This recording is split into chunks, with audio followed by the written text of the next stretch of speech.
Unti-unting may ginagawa ang Diyos sa buhay natin, especially po sa buhay ninyo, mga nanay at mga tatay. Nasa inyo po nakasalalay ang susunod na henerasyon. Amen? Kaya nga po tinuturuan tayo ng Diyos ng mga bagay na bago. Amen? Para po yung susunod na henerasyon, kayo ang magbibigay daan para kanilang sila ay sumunod. Tama po ba? Parang sa ating mga magulang, tayo po ang nagbibigay daan. So, tawag sa atin mga trailblazer. Ibig sabihin, kung ikaw ay aakyat ng bundok, di ba? Minsan, nakakatakot kung walang daan. Tama po ba? Pero pag may nakita kang daan, anong nararamdaman mo? Hindi ka natatakot. Bakit? Kasi alam mo na meron nang nauna sa'yo. Meron nang nag-pioneer. Tama? Ibig sabihin, hindi ka na matatakot kung baka may kumain sa'yo sa dulo, may mga hayop na hindi okay. Pero dahil malinis na, may daan na. Confident ka na yung dinaanan na yon ay maayos at tama. Amen. At kaya sabi mo sa tabi mo, ikaw yun.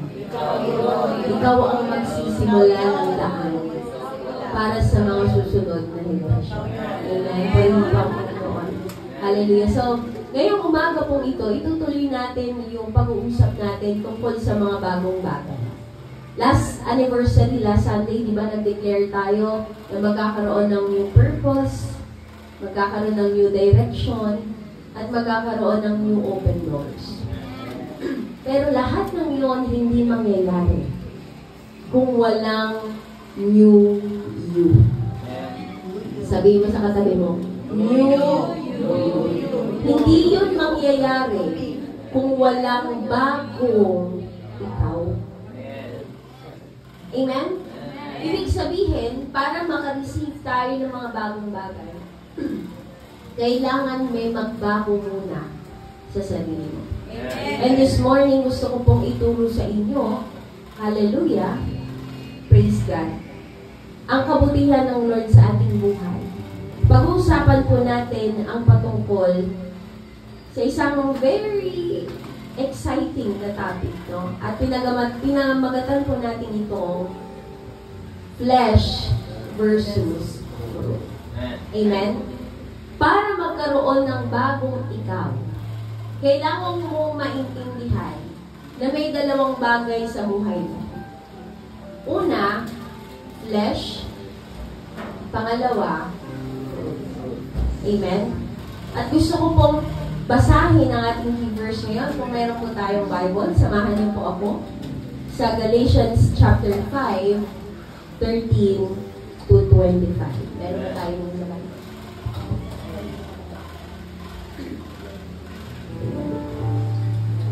Sige. Galatians 5, 13 to 25. Okay. Sige, basahin po natin sabay-sabay. You, my brothers and sisters, were called to be free.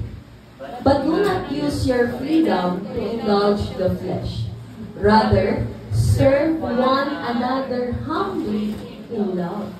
For the entire law is fulfilled in keeping this one command. Anong sabi? Love your neighbor as yourself. If you bite and devour each other, watch out, or you will be destroyed by each other.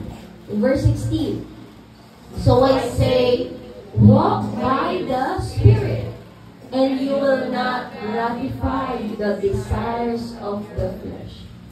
For the flesh desires what is contrary to the Spirit, and the Spirit what is contrary to the flesh. They are in conflict with each other, so that you are not to do whatever you want. But if you are led by the Spirit, you are not under the law. Verse 19. The acts of the flesh are obvious. Obvious daw po ang gawa ng laman. Sexual immorality, impurity and debauchery, idolatry and witchcraft, hatred, discord, jealousy, fits of rage, selfish ambition, dissensions, factions, and envy, drunkenness, orgies, and the like.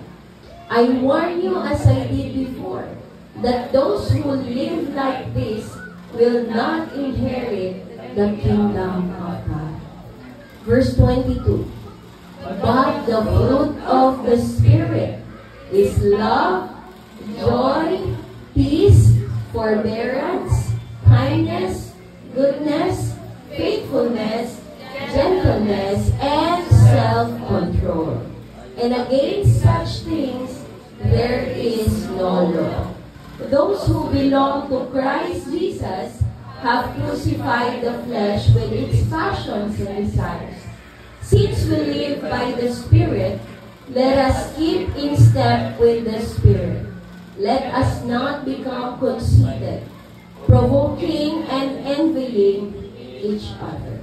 Meron ba tayong Tagalog? Basahin natin po ang verse 16 now. And I want you to understand this. No? Kasi mamaya himay-himayin natin yan. Amen? Hallelujah. In verse 16 sa Tagalog. Kasi mas maintindihan natin sa Tagalog. Tama po ba? No? At ito ay, kumbaga, mas tatama sa ating puso. Amen. Sige. Meron na tayong Tagalog sa Bible. Ayan. Sige. Tingnan natin. Alright. Sige. Basahin po natin sabay-sabay. Sinasabi ko sa inyo, ang Espiritu ang gawin niyong patnubay sa inyong buhay. At hindi kayo magiging alipin ng hilig ng laman. Sapagkat ang mga nasa laman ay laban sa kalooban ng Espiritu, at ang kalooban ng Espiritu ay laban sa mga nasa laman. Laging naglalaban ang dalawang ito, kaya hindi niyo magawa ang nais niyo gawin. Kung pinapatnubayan kayo ng Espiritu, wala na kayo sa ilalim ng kautusan. Hindi maikakaila ang mga hilig ng laman. Ano daw po yun? Pakikiapi, kahalayan, at kalaswaan. Pagsama sa Diyos-Diyosan, pangkukulang, pagkapuot sa isa't isa, pag-aaway-away, pagsiselos, pagkakagalit at kasakiman, pagkakampi-kampi at pagkakabahagi-bahagi, pagkaingit, paglalasing, kalayawan at iba pang katulad nito. Muli ko kayong binabalaan. Ang gumagawa ng mga ito, sabay-sabay, ay hindi magkakaroon ng bahagi sa kaharian ng Diyos. Subalit, ang bunga ng Espiritu ay pag-ibig, kagalakan, kapayapaan, katsagaan, kabaitan, kabutihan, katapatan, kahilahunan, at pagpipigil sa sarili. Walang batas laban sa mga ito. Tayo po'y manalangin. Panginoon, marami pong salamat sa umagang ito. Lord, welcome namin ang presensya mo, Panginoon. Dalangin namin, Lord, that you create a new us. Deep within. We want to live by the Spirit and be led by the Spirit, Lord. Na Lord, hindi na po ang mga nais ng aming laman ang masunod, kundi ang nais mo, Panginoon, sa pamamagitan ng bunga ang bunga ng banal na Espiritu. Marami pong salamat. Samahan mo po kami at bigyan mo kami ng isang bukas na isipan at bukas na puso na tanggapin ang lahat ng aming marireceive this morning. We love you, Jesus, and we honor you. In Jesus' name we pray. Amen. Amen and amen. Meron po tayong dalawang bagay sa ating buhay. Meron tayong laman, meron tayong espiritu. Ang totoong tayo ay espiritu. Dahil ginawa tayo ng Diyos bilang mga espiritu noong unang panahon. Ngunit, kailangan nating mabuhay sa isang pisikal na mundo. At di naman pwedeng ang isang espiritu ay maglakad-lakad, kumain, magluto, magtrabaho. Kailangan meron siyang medium. At yun ay ang ating katawan. Kaya tingnan mo yung katabi mo. Yung nakikita mo, hindi yan ang totoong siya.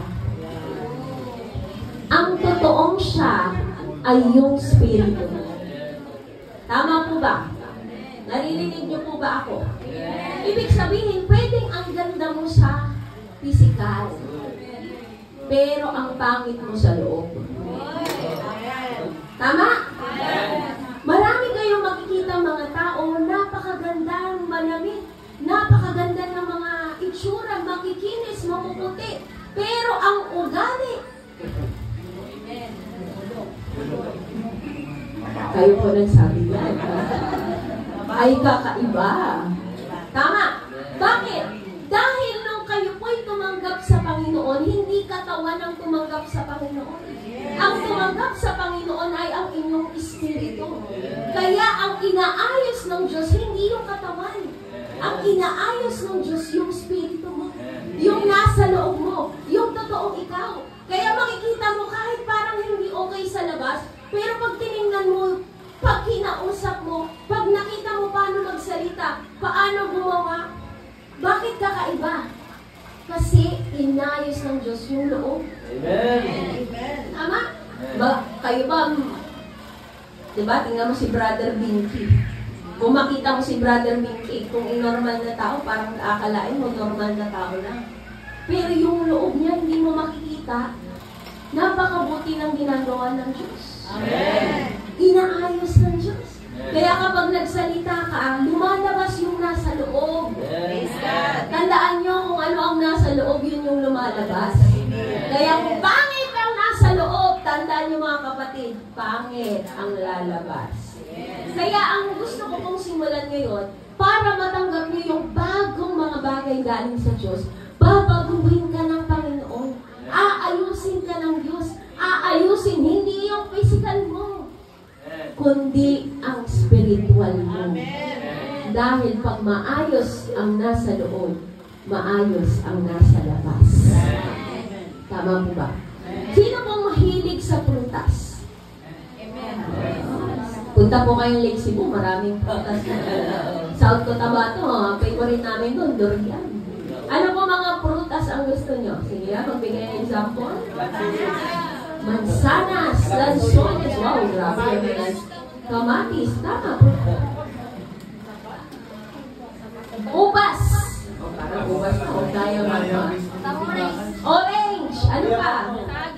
Saging. Mangga, guyabano, grabe. Anong naiisip nyo pag narinig nyo ang salitang prutas? Masarap. Matamis. Parang pag nakita mo sa table, parang magiging healthy ka, tama? Parang yun ang unang kukunin. Dapat may saging, kaya kagabi may saging. Kunin mo kasi katapat niya, ano katapat niya? Mga karne. Para mabalanse, kakain ako ng saging. Kasi feeling mo, pag kumain ka ng prutas, lalakas ka. Di ba, pag kinain mo naman yung prutas, totoo naman, may health benefits. Nakakakinis, nakakaganda. Amen. At yun ang pag-uusapan po natin ngayong umaga. Mamaya po, maririnig nyo, maiintindihan nyo bakit kailangan mag-focus kayo sa dalawang bagay na yung isa, kailangan natin iwanan, kaya forget the former things, no? And see, I am doing a new thing, ibig sabihin may inaayos ang Lord sa atin. Ngayon, para makalakad tayo, no, sa ating buhay Kristiyano, dapat meron tayong dalawang paa. Tama po ba? At yun yung tinatawag natin, no, sa ating buhay Kristiyano, the fruit of the Holy Spirit and the gift of the Spirit. Tandaan niyo po ito, no? Para makalakad tayo sa ating buhay Kristiyano, nung na-born again po kayo, dapat naglalakad kayo. At kailangan nyo ng dalawang paa. Pag naglalakad, hindi pwedeng magkaiba ang pupuntahan ng isa. Kailangan sabay silang naglalakad. Tama? Ang tawag po natin doon, the fruit of the Holy Spirit, na binanggit kanina, ay character. Ugali. Amen? Kung sa Ilonggo pa, kaugalingon. Batasan. The gift of the Spirit naman, yan yung tinatawag nating charisma. Ibig sabihin, magaling ka magluto, magaling ka magsalita, magaling kang kumanta, magaling kang tumugtog.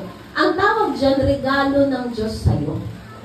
Kaya nga kailangan natin yan dito sa simbahan kasi kung walang magpa-function, hindi matatayo ang simbahan. Pag walang nagluluto, amen? Pag walang nagpapaawit, pag walang tumutugtog. Lahat, ang tawag po dyan, regalo o gifts of the Holy Spirit. Ngayon, para balansehin ng Diyos, yan yung isang paa.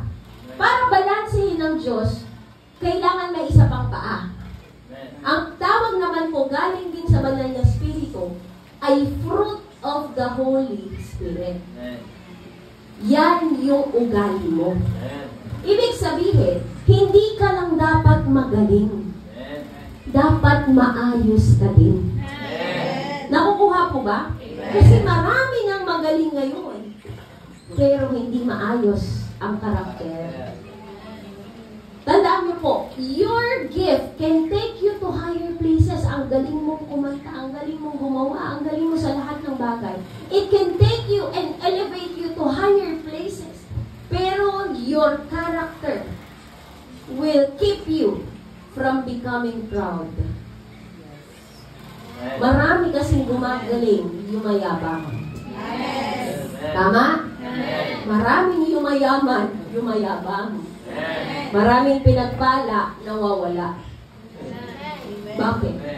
Hindi na balanse yung gifts sa fruit. Yung gift, ginagamit natin flesh. Tama? Kumakanta, ano bang ginagamit mo? Katawan mo. Anong ginagamit mo pag nagluluto? Kamay mo. Gifts.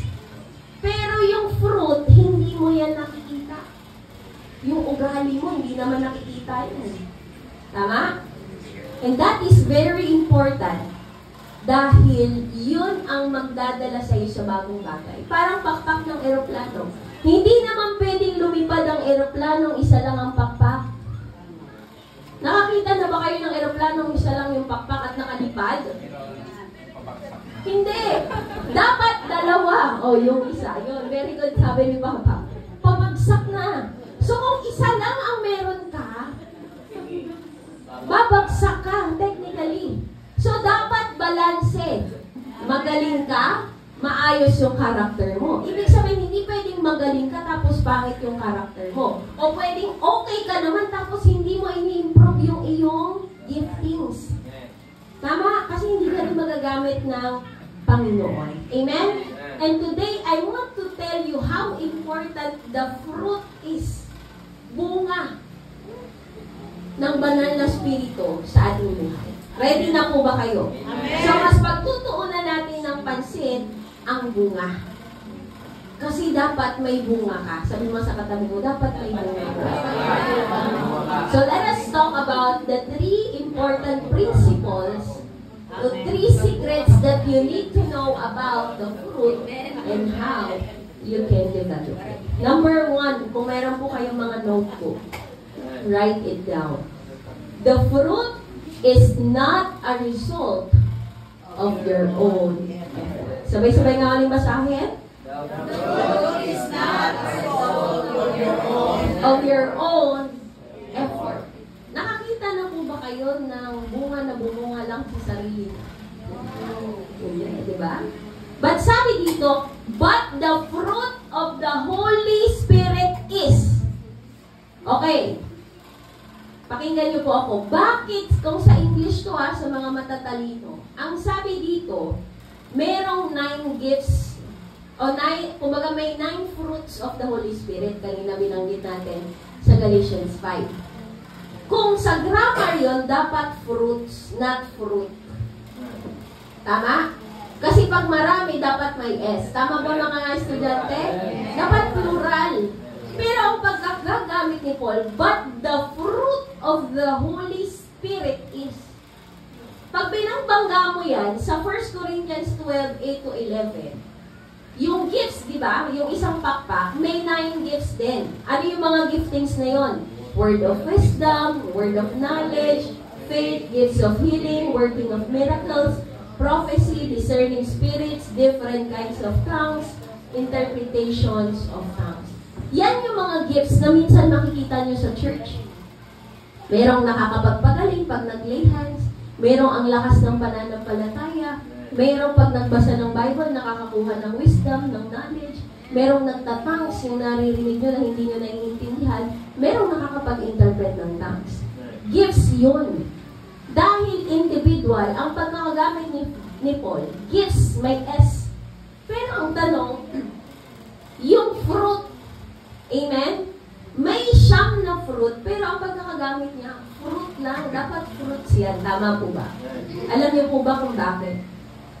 Kasi kapag tinanggap mo daw ang Holy Spirit, once tinanggap mo yung Holy Spirit, tanggap mo rin lahat ng siyam na yun. Amen. Nakuha? Amen. Ibig sabihin, hindi ka mahihirapan. And if you look at the words, sabi dito, of. Tama? Pasensya na po. At tayo ay... Sige. Nasa Manila ka. Sabi doon, of. Pag sinabing of, may pinagmulan. So, the only thing para umayos ang character mo is through the Holy Spirit. Amen. Sabi mo sa katabi mo, hindi dahil sa'yo. Hindi dahil sa'yo. Or sa katabi mo, sa sarili mong loob. And that fruit is not because of your own effort. Wala kang ginawa. Pero binigay sa'yo ng Holy Spirit. Amen. And the Holy Spirit will be the one himself to develop that fruit. Amen. Wala kang gagawin kundi lalapit ka lang sa Kanya. And the more na lumalapit ka, the more na didevelop yung fruit. Amen. Amen po ba? Amen. Bakit? No? Ibalik natin dun sa Galatians 5 verse 22. Tingnan niyo po yung pagkakasabi dito, 9 fruit. Sorry. 1 fruit, 9 characteristics. Amen. Asan yung sample natin, Ate Hazel? Binigay mo ba? Asan yung sample natin? Dapat apple to, pero walang apple. So, para mas maintindihan nyo. Mga. So, gagamit, tanggalin mo ba?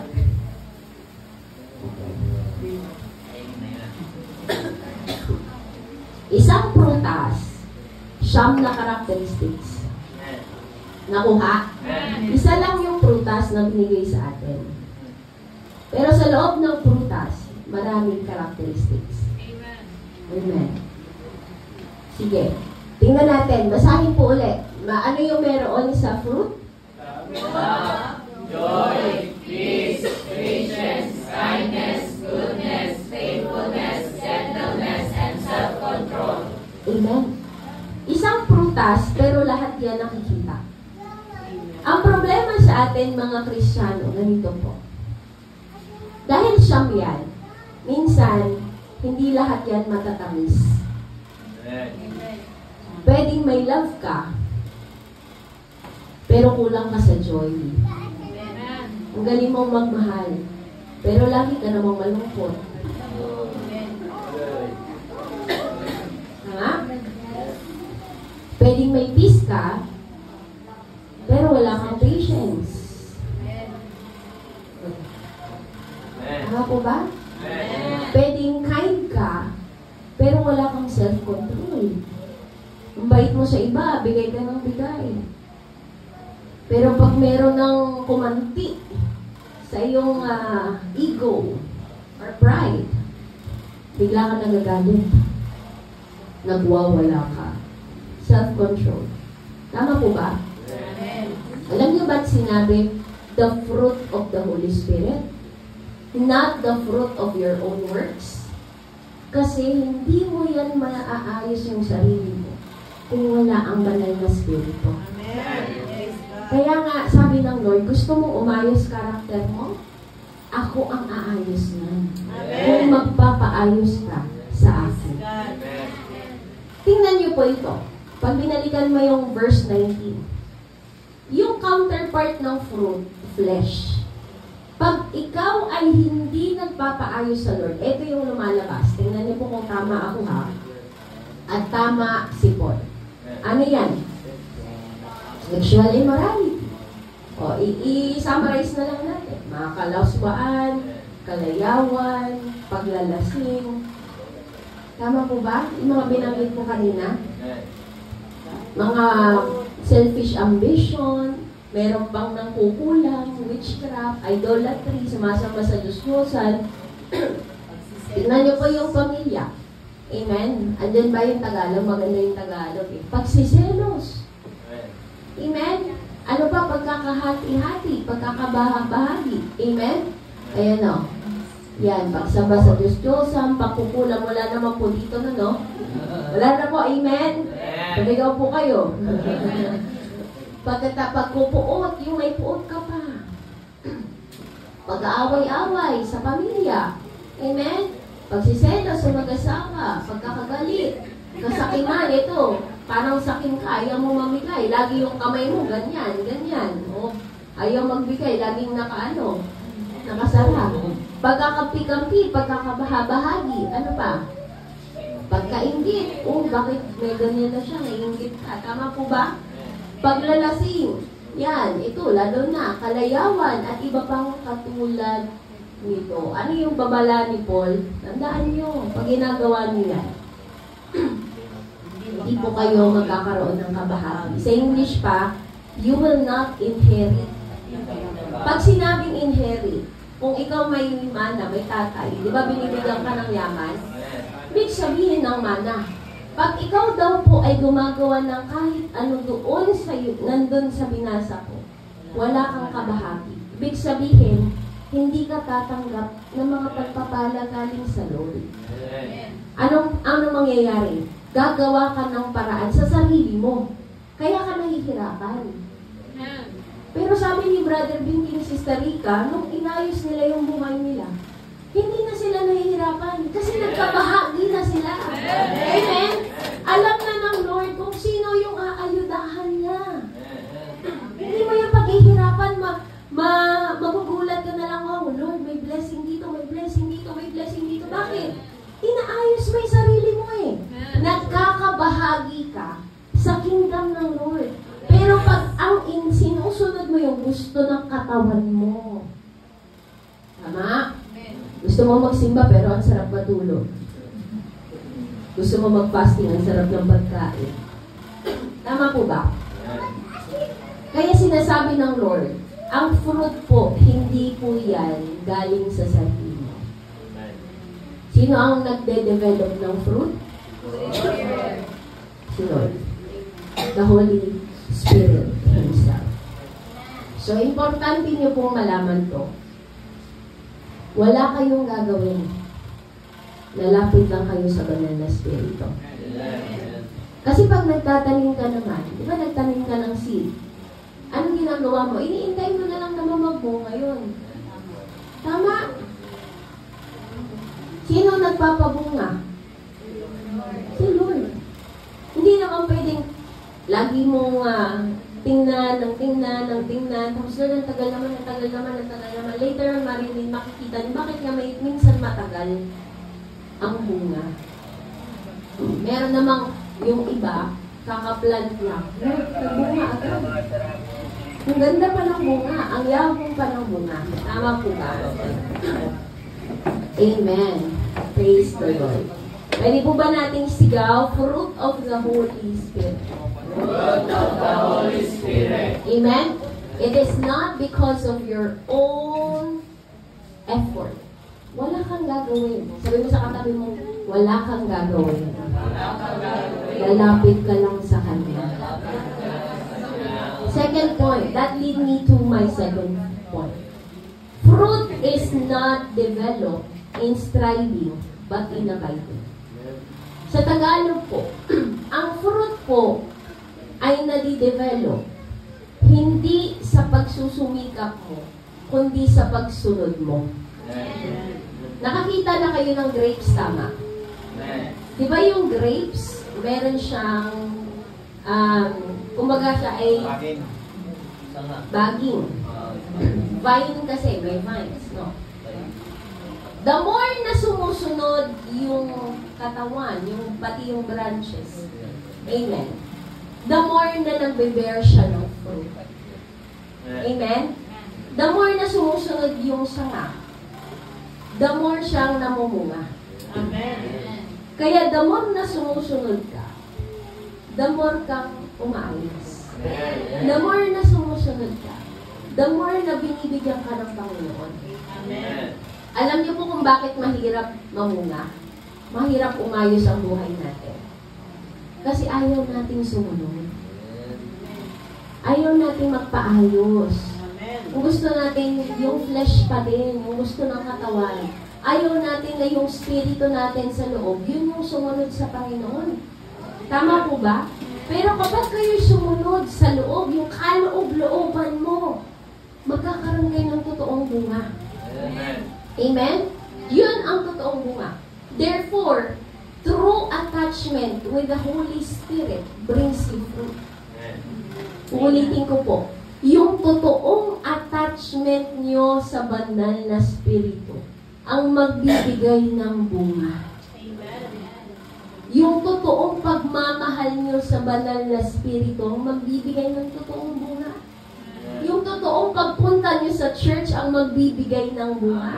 Yung pagdulong nyo, yung totoong pagdala nyo sa mga prayer meetings, sa mga small group Bible studies, ang magdadala ng bunga. Amen? Therefore, wala kayong problema. Kasi kusang mamumunga yan. Kusang tutubo yan. Kusang mani-develop yan when you also develop a close relationship with the Lord. And fruit just comes as a result. Kaya pag-ising mo, pwede niyo sabihin, good morning, Holy Spirit. Kasi ang Holy Spirit, Spirit din siya, tama? Hindi niyo nakikita. Pero sa series kasi namin sa simbahan, sa church natin sa Gia, ipinapaunawa ko po, ang banal na spirito ay tao. Hindi niyo lang siya nakikita. But the Holy Spirit is the Spirit of God. Ibig sabihin, ang Diyos nasa langit, si Jesus nasa langit. Sino ang kasama natin? Holy Spirit. Is He God? Yes. He is the third person in the Trinity. May isip siya, may emosyon siya, nasasaktan siya, nasasakal siya. Pero alam niya rin kung anong mga bagay na magaganda sa iyo. Kaya pag minsan gusto mo na, okay, tagay, hindi na Lord, hindi na Lord. Parang may nagsasabi, huwag ka na. Oo, parang laso na yan, laso na. Alam niyo, may kwento dun eh. Pinapag-pray siya ng asawa niya. Isa pong pastor natin sa South Coast. Kaka-pray niya sa asawa niya. Ang tagal, kasi nawala na born again yung asawa niya, na born again. Everyday, pinapag-pray niya, pero everyday umuuwing lasing. Everyday umuuwing lasing. Everyday umuuwing, mga siguro 10 o 20 taon bago talaga na at alam niyo anong nangyari? Sabi na, sa huling prayer na, Lord, last na to Last na to, sabi niya, may taning eh, no? Sabi niya, Lord, kailangan magpakilala ka na sa asawa ko, Lord. Alam niyo, that day, umuwi yung asawa niya galing sa opisina. Kasi nag-work, mataas ang posisyon, manager. Umuwi galing sa opisina. Nakatulog, nanaginip. Kasi prayerful yung asawa, prayerful. So, panaginip niya, nahabol siya ng zombie. Oo, takbo siya, takbo. Sabi niya, sa panaginip niya, hinahabol daw siya, pero yung location, dun din sa area nila, malapit sa bahay. Tapos madaling-madali daw siya, tapos nagising siya. Pawis na pawis. Bigla siyang tumakbo sa asawa niya. Sabi niya, Ma, ready na ako tanggapin si Jesus. Tingnan niyo yung panalangin niyo, amen? Hindi nga alam kayo. Sabi niya, biglang tumanggap. That day na born again, ngayon, pastor na po. Amen. Pastor natin sa Gia Tacorong, sa Sultan Kudarat. Nakita niyo, sabi mo sa katabi mo, pwede din mangyari sa iyo. Hindi yung habulin ng zombie, ha? Kundi yung magbago.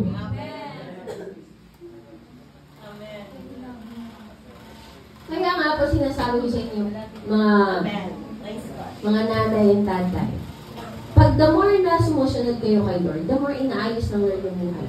Amen. That is a very simple and basic example how the Lord can make us better and new. Amen? Now, kilala niyo sa Bible, no, yung mga tao na pasaway. For example, sino kilala niyo? Si Peter. Si Peter, mainitin ang ulo. Sino kaya may Peter dito? Mayabang. Impulsive. Impulsive. Yung parang hindi niya pa na-analyze, nag-decide na, nagre-react na. No, hindi pa nga niya na-identify yung problema, parang biglang may conclusion na siya agad. Si Peter, minsan hindi nag-iisip bago kumilos. At ang masakit pa sa ginawa ni Peter, dininay niya si Jesus 3 times. That's his issue. That's the problem of his flesh. Pero alam niyo po ba, nung makita niyo, si Peter is one of the disciples na sunod ng sunod kay Jesus. Tama? Punta si Jesus dito, sakay din siya ng bangka. Akyat si Jesus sa bundok, punta din siya sa bundok. Punta siya sa tao, magpagaling, andun din siya, back up. Sama lang ng sama. Alam niyo, kakasama ni Peter, hindi niya nare-realize na aayos yung karakter niya. Buti ka lang, parang hindi na ako impulsive. Buti ka lang, parang hindi na ako mainitin yung ulo. Tama? Buti ka lang, parang kaya ko nang mag-analyze bago mag-decide. Amen? Nung ma-encounter niya si Jesus at nung sumunod siya kay Jesus, hindi po limited number matagal sumunod. Amen? Nung sunod siya ng sunod kay Jesus, ano nangyari kay Peter? Umayos yung karakter. Amen. Amen? Sabi mo sa katabi mo, ikaw na sunod. Amen? Si James at si John. Ito magkapatid to. Hindi ko alam kung sino may magkapatid dito. Pero minsan pag magkakapatid, may power tripping na nangyayari. Alam niyo yung power tripping? No. Pero ito pa lang si James and John, hindi ko alam, binabasa nila yung sinulat nila sa Bible. Ang problema pala ng magkapatid na ito, may anger issues. Magagalitin. Kaway-kaway sa magagalitin. Kaya nga, ang tawag sa kanila, Sons of Thunder. Di ba pag nakakita kayo ng ano tawag ng kidlat? Marami ka lang. Mababaga-baga talaga.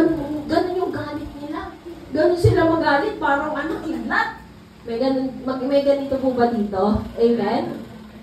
Kasi nung time na yun, kaya makita mo magagalitin sila. Kasi nung time na may ginagawa si Jesus, meron siyang pinag-preachan, nagalit siya kasi hindi tinanggap. Sabi ni James and John, Jesus, sige, ibaba mo na yung apoy. Patayin mo na yung mga yan. Grabe naman. Patayin mo na yung panalangin mo, Jesus, bumaba yung apoy. Ganon ka-extreme yung galit. Amen? Pero alam nyo, sa pagsunod nila kay Jesus, patuloy na pagsunod, eventually, listen to this, they became an apostle of love. Amen. In fact, John 3:16 was written by John. Amen. From having an anger issue to having love. Amen. The fruit of the Holy Spirit. Amen. Sabi mo sa katabi mo, magagalitin. Kaya ka ng baguhin ng Amen.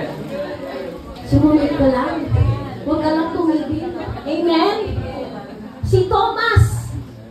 Si Thomas is an OG doubter. Alam niyo, term ng mga Gen Z ngayon, OG example Tama? Si Thomas, alam niyo, sa lahat ng disciples, si Thomas ay kilala bilang doubting Thomas. Ibig sabihin, lahat ng sinasabi pa, totoo ba yan? Mangyayari ba yan? Pag sumunod ba ako kay Diyos, kay Lord, lalayaman ba ako? Totoo ba? Yung lahat ng ganyan. And alam natin na isang pinag-doubt ni Thomas, nung pumunta siya, na-resurrect si Jesus, sabi niya mga disciples, nabuhay si Jesus, sabi ni Thomas, di nga. Maniniwala lang ako pag nakita ko yung butas sa kamay niya. Sabi niya. So, anong nangyari? Nagpakita si Jesus sa kanya at nakita nga niya yung butas sa kamay. Alam niyo, kahit doubter siya, kakasunod niya kay Jesus. Alam niyo po nangyari? Naging passionate follower siya. Kaya niyang mamatay para kay Jesus. Amen? Imaginein mo yung dating, alam mo yun, yung nagtututa. Sino dito yung mga may duda pa sa Panginoon? Eventually, kayo ay naging passionate follower ng Panginoon. Sabi mo ulit sa katabi mo, ikaw na yun. Pagpasensya ko na po. O, ito last na. Si Matthew, kilala nyo. Ano pagkakilala nyo kay Matthew? Mukhang pera. BIR eh. Amen. Traitor sa mga kababayan niya. Ganun kasama yung ugali ni Matthew. Imaginin mo, kababayan mo, itatakuin mo para maging alipin ka ng Roman Empire. Tapos mukhang pera. Alam niyo ba't kasi galit ang mga tao sa tax collector? Sa atin kasi, parang ganun. Nangunguha sila ng tax na sobra. Alam niyo kung bakit? Kasi sa panahon ni Jesus, walang sweldo ang mga tax collector. So they are tempted na mangurako. Paano sila kakain kung wala silang sweldo? So ang gagawin nila, halimbawa ang tax mo 1,000, gagawin mo 2,000. Bakit? Kasi kailangan kong kumain, mabuhay, magbayad ng rent and all of that. Naging corrupt si Matthew. Pero alam niyo, nung tinawag siya ni Jesus, iniwan niya lahat. And he became, amen, one of the greatest disciples. Why? Because si Matthew, kung sa atin pa, ang tagasulat ng lahat ng nangyari. No? He became one of the author because he also wrote the book of Matthew. Amen. Kaya tandaan niyo mga kapatid, kahit gaano kapangit yung ugali mo. Ngayon, kahit hindi ka pa perfect, maraming problema, may pag-asa ka sa presensya ng Panginoon. Bakit? Hindi tayo binabago ng just overnight. Pero binabago tayo ng Lord. The more that you follow Him. Anong sabi ng Lord in Matthew 4:19? Follow me, and I will make you. Ano ibig sabihin? Follow me, yan ang gagawin mo. Making you, yan ang trabaho ng Panginoon. Ibig sabihin, ang trabaho ng Diyos, ayusin ka, ang trabaho mo, sumunod sa Kanya. So, pag sumusunod ka, nababago ka. Amen. Amen. Pag lumalapit ka, naaayos ka. Amen. Pero pag malayo ka, amen, hindi ka maayos. Hindi ka maitatama. Amen? Kaya sabi mo sa katabi mo, susunod na tayo. Lagi na tayong present. Amen? So, the goal is to be present, to be attached, and to be exposed. Ibig sabihin, present. Sige lang, attend lang ng attend kahit di mo naiintindihan. Pray lang ng pray kahit hindi mo alam kung anong pinapag-pray mo. Tawag lang ng tawag kay Lord. Amen? Sunod na ng sunod, attend ng mga gawain. And also expose yourself to the ministry. Sige lang, sige po ako mag-a-assist. Kahit assist lang. Later on, makikita nyo, may nababago. Amen. Amen? In fact, I know, may nabago na. Amen. Pero, may kailangan pang baguhin. Kasi baka meron pang parte ng prutas na maasim. Mapakala. Tuwing nakikita yung mukha mo, parang nakakatakot ka. Amen? So, our job is intimacy. And His job is to produce our character. Tandaan nyo, may pag-asa ka. Ang isang flavor po, it takes time to mature. Hindi naman itong hinog na mangga, matamis agad. Saan nagsisimula ang mangga? Hilaw. Ano yung lasa ng hilaw na mangga? Ibig sabihin, ang buhay natin, nagsisimula sa maasim. Minsan, mapakla. Yung maliit, mapakla pa. Tama po ba? Ibig sabihin, ang pangit pa. Pumasok ka sa church, parang ang pangit pa ng ugali mo. Pero hindi ka dapat lumabas ng church na pangit ka pa din. Amen. Amen. Yung ugali mo, I mean. Amen. Amen po ba? So, ibig sabihin, nagbabago tayo dahil lumalapit tayo. Amen. For example, sa mga may anak, kasi may anak po tayo dito. Diba, ang ating pong anak, hindi po yan bigla na lang lumitaw. Ang mga anak ay resulta ng pagmamahalan ng mag-asawa. Amen. We call that intimacy. Hindi naman magkakaroon ng bunga na hindi kayo nagmamahalan.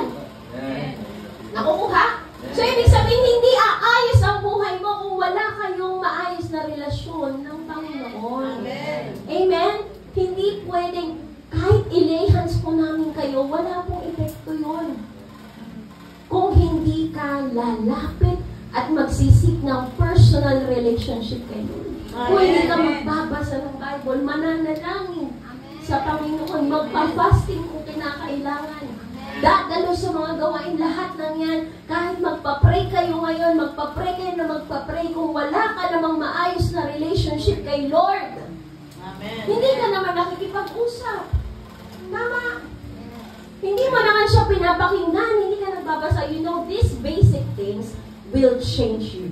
Amen. Tandaan niyo po yan. Pag ginawa niyo yun, sigurado ko next week bago na kayo. Amen. Next year, bago na kayo. Amen. And in the next 10 years, in the next decade, I'm sure, ilan sa inyo tatayo na dito. Amen. O baka hindi dito, baka sa ibang lugar.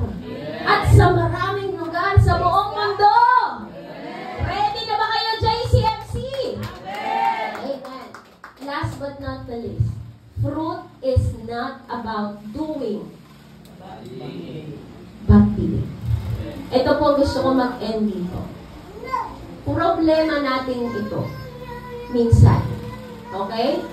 We all have character problems. Sino maamin dito? Amen. Minsan impatient. Mag-order lang sa McDo, mahaba ang pila, ayaw na aalis na, may haka na pila. Tama? Mahaba pila sa sasakyan. Ano ba naman yan? Tama? So we all have problem in our attitudes, in our character. At yun po ang gustong gawin at ayusin ng Lord. So if ever inaayos ka ng Lord o ayusin ka ng Lord, hear me on this. Bakit importante na mamunga ka? Makita sa iyo yung siyam na karakteristik ng banal na spirito, nung nabunga ng banal na spirito. Alam niyo po kung bakit kailangan na ayusin ka ng Lord? Hindi para sa iyo, kundi para sa iba. Nakuha niyo po ba? Para saan ba ang bunga ng puno? Para sa atin. Hindi para sa puno. So, ibig sabihin, namumunga ang puno, hindi para sa kanya. Hindi naman siya kakain ng prutas niya. Namumunga ang puno kasi ipapakain niya sa iba. Anong ibig sabihin? Inaayos ka ng Diyos para sa pamilya mo. Inaayos ka ng Diyos para sa kapatid mo. Inaayos ka ng Diyos para sa kaibigan mo. Inaayos ka para sa iba. Amen? Nakakita na po ba kayo ng punong kumain sa sarili niya? Wala pa. Amen? And remember this, when you have a fruit, you will nourish others. Amen. Pag okay ang character mo, you have love, you have joy, peace, patience, kindness, goodness, gentleness, faithfulness, and self-control.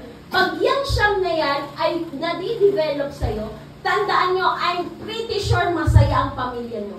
Amen. Masaya ang kaibigan mo. Masaya kang kasama. Amen? Bakit? Because if you have gifts, people will starve. But if you have fruit, people close to you will be nourished well. Amen. Wala lang akong, sino may iPhone dito? Sino may iPhone?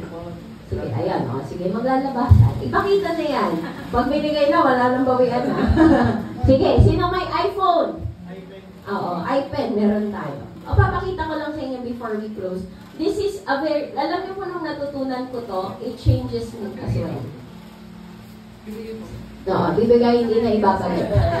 Sige, thank you, Ian. Etong iPhone, kasi dapat Apple to eh. Kasi ang iPhone, gawa ng Apple. Apple phone.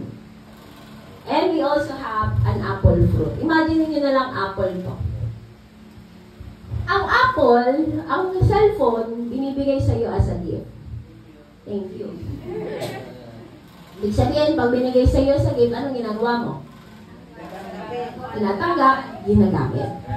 Ibig sabihin po, ang mga giftings natin, talino, galing, lahat yan dapat gamitin. At kung galing nga kay Lord, biniyayaan ka ng galing magluto, galing magsalita, galing mag-preach, lahat ng yan, tanggapin mo. Use it to serve God.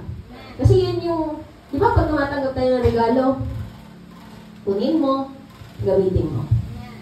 Pero pag tumatanggap ka ng prutas, yes, tinatanggap mo, pero ginagamit mo ba? Hindi. Kinakain mo. Tama? Ibig sabihin, pag napapakain mo ng magandang prutas ang ibang tao, masaya ang mga tao sa paligid. Amen. Hindi gutom.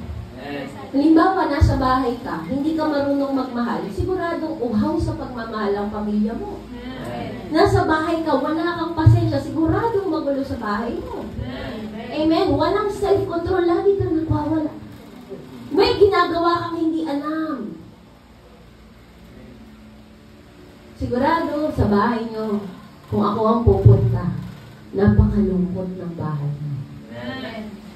Kasi, pwedeng magaling ka, matalino ka, mayaman ka, may pera ka, gumagawa ka ng paraan para umukay yung pamilya mo. Okay yan. Pero, ang ugali mo, kung sa prutas pa, bulong. Hindi masarap kainin, tapon na lang natin. Amen? Amen. And I want to highlight this before we close. Madami pong magaling at gagaling.